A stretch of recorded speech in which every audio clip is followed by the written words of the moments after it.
Upper കുട്ടനാടൻ മേഖലയായ നിരണത്തെ ഒരു പാടശേഖരത്തിലാണ് ഞാനിപ്പോൾ നിൽക്കുന്നത്.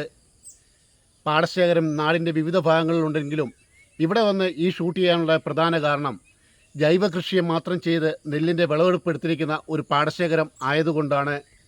നാടൻ പശുവിൻ്റെ ചാണകവും മൂത്രവും മാത്രം ഉപയോഗിച്ചുകൊണ്ട് നെൽകൃഷി ചെയ്തിരിക്കുന്ന ഒരുപറ്റം കർഷക സുഹൃത്തുക്കളാണ് ഇതിൻ്റെ പിന്നിലുള്ളത്. ബിസിനസ് മുതലാളിയായ മഹാലക്ഷ്മി സിൽക്സിൻ്റെ വിനോദും എസ് എൻ ഹോസ്പിറ്റലിലെ ഹരികൃഷ്ണനും ഓമനകുമാർ ചേട്ടനും ഉൾപ്പെടെയാണ് ഇവിടെ ഈ കൃഷി ചെയ്തിരിക്കുന്നത്. ഈ കൃഷിയുടെ വിശദാംശങ്ങൾ നമുക്ക് ഈ കർഷകരോട് തന്നെ ചോദിച്ച് മനസ്സിലാക്കാം.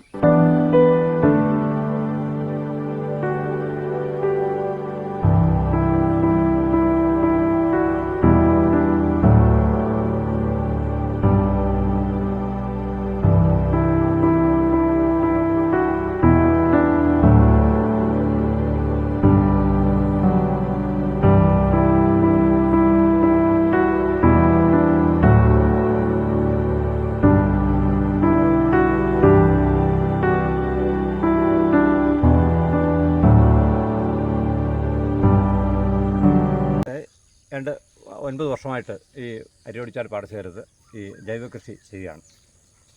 ഇത് പരിപൂർണമായിട്ടും ഗോ ആധാരിത കൃഷിയാണ്. നാടൻ പശുവിൻ്റെ ചാണകവും ഗോമൂത്രവും ഉപയോഗിച്ചുള്ള കൃഷി സമ്പ്രദായമാണ്. ഒരു വർഷം പോലും വിളവിൻ്റെ കാര്യത്തിൽ പുറകോട്ട് പോകാറില്ല. ആവറേജ് പാടശേഖരത്തെ വിളവിൽ ഒരു പടി മുന്നിലാണ് ഞങ്ങളുടെ വിളവുകൾ.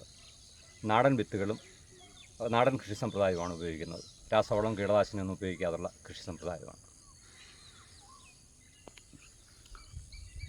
ഇത് പൂർണ്ണമായിട്ടും സുഭാഷ് പലേക്കറുടെ ഒരു നാച്ചുറൽ ഫാമിങ്ങിൻ്റെ രീതി. അതായത് 1 രൂപ പോലും ആവശ്യമില്ല കൃഷി ചെയ്യാൻ എന്നുള്ളതാണ് അതിൻ്റെ സങ്കല്പം. അതായത് നമ്മുടെ നാട്ടിലുള്ള പശുക്കളെ അതായത് 3 ഏക്കറോളം കൃഷി ചെയ്യാൻ പറ്റും ഒരൊറ്റ പശുവുണ്ട്, പശുവിൻ്റെ ഇതുകൊണ്ട്. അതായത് ശരിക്കും പറഞ്ഞാൽ ഒരു ജൈവ കൃഷി എന്ന് പോലും പറയാൻ പറ്റത്തില്ല. കാരണം ജൈവ വളം നമ്മൾ ഉപയോഗിക്കുന്നില്ല, ജൈവ കീടനാശിനി ഉപയോഗിക്കുന്നില്ല. കീടനാശിനി ഉപയോഗിക്കേണ്ടി വന്നിട്ടില്ല ഈ 8 വർഷമായിട്ട്.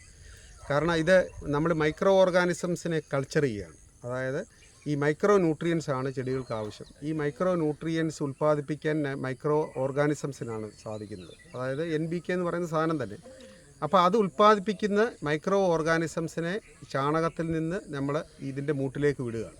അത് ചെടികൾക്ക് ആവശ്യമായിട്ട്. അതുകൊണ്ടെന്താ ഈ മഴയും കാറ്റുമൊക്കെ വന്നു കഴിഞ്ഞാൽ ഈ ചെടികൾക്ക് മറ്റുള്ള യൂറിയയിൽ വളരുന്ന ചെടികളെ പോലെ ബലഹീനതയില്ല. അത് പെട്ടെന്ന് ഇങ്ങനെ പെടന്നു പോകത്തില്ല.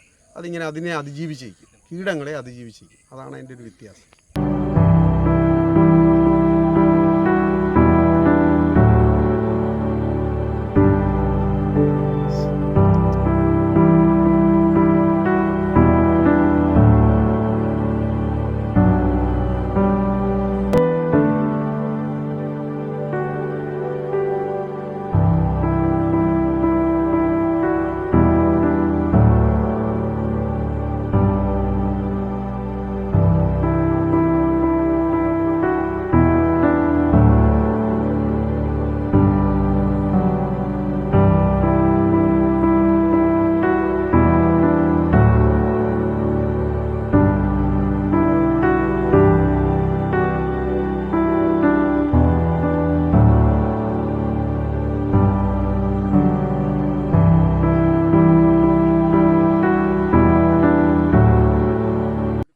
എല്ലാവർക്കും നമസ്കാരമുണ്ട്. എന്നെ ഇവിടെ ബഹുമാനപ്പെട്ട ഞാൻ അങ്ങേനെ സ്നേഹിക്കുന്ന ശ്രീ ഹരികൃഷ്ണനും ബഹുമാനപ്പെട്ട ഓമനക്കുട്ടനും ഷിബു ഉൾപ്പെടെ ഞങ്ങൾ ഇവിടെ വന്നപ്പോൾ എന്നെ ഞെട്ടിച്ച ഒരു സംഭവം, 2 നെൽക്കൂമ്പാരം ഇവിടെ കണ്ടു.